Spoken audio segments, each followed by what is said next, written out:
How are you, my good friend? I believe you're doing well. Let's start with Proverbs 13 and verse 22, which is very well known to you and to everybody. Start with, a good man leaves an inheritance for his children's children. And I believe every good man would like to do that. But sometimes this is confused with just an inheritance of money or finances. But that good man will leave a legacy of and an inheritance of financial legacy. He will also leave an inheritance of value and wisdom, and also one of morals and spiritual legacy to his children and their children. So it's generations. That's what it means at the end of the day. And this is a man of valor, a man depicted by courage, strength, and integrity. And I believe every pastor is such a man. And it would be good to discuss a lot about that area. How are we able to leave a good inheritance for our children's children? Great thing to do. And there are so many resources to be able to refer to. Actually, I've been referring to a number of them from US. A number of books have been written about the retirement of pastors and how to plan for it and how to leave a legacy. Others, actually, they have a title, Finishing Well. So there are so many. And we can look at various areas in those books. And also there's a book I've written about that, this one here, Shepherding, the Sunset Years for Clergy, which deals basically with two areas. One, the area of non-finance, issues of wellness, mental wellness, social, psychosocial, diet, nutrition, and many other areas. But then part two of it now deals with issues of finance. How do you prepare yourself? And so we can discuss these things, and I'll just mention a little about the finances. The best thing is just to divide them into areas. One, there's what we call cash and cash equivalents.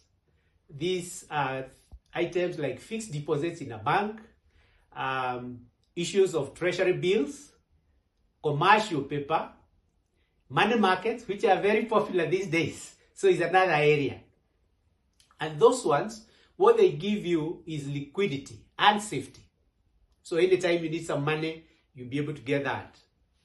We can go to number two after the cash and cash equivalent. We talk about fixed income. And this fixed income, one example actually is the treasury bonds. Remember, there have been a lot of talk about infrastructure bonds, which could be 10 years, 15 years, 21 years. Some have been reopened. You can also trade them in the secondary market. And these bonds, also what they give you is certainty and already a known rate of return. So a bond could be giving you some money after every 6 months. But you already know how much, even in advance, in terms of the percentage, which will be there. So stability is there.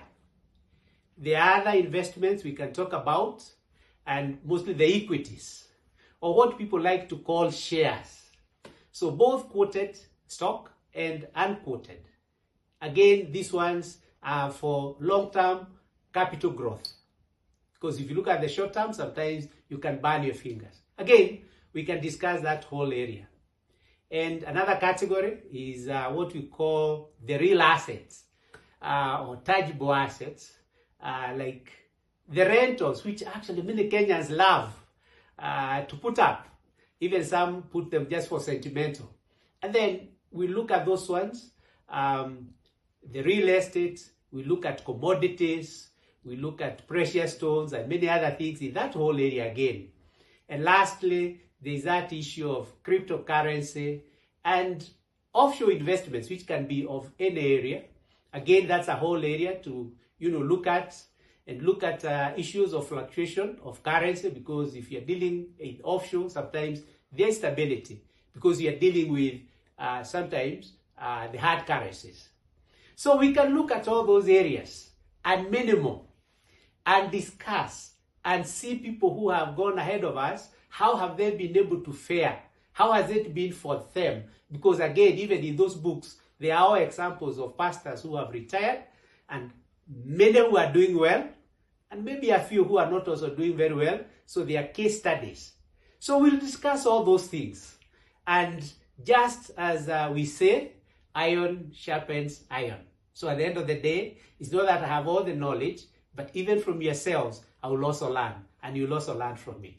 Thank you very much, and God bless you.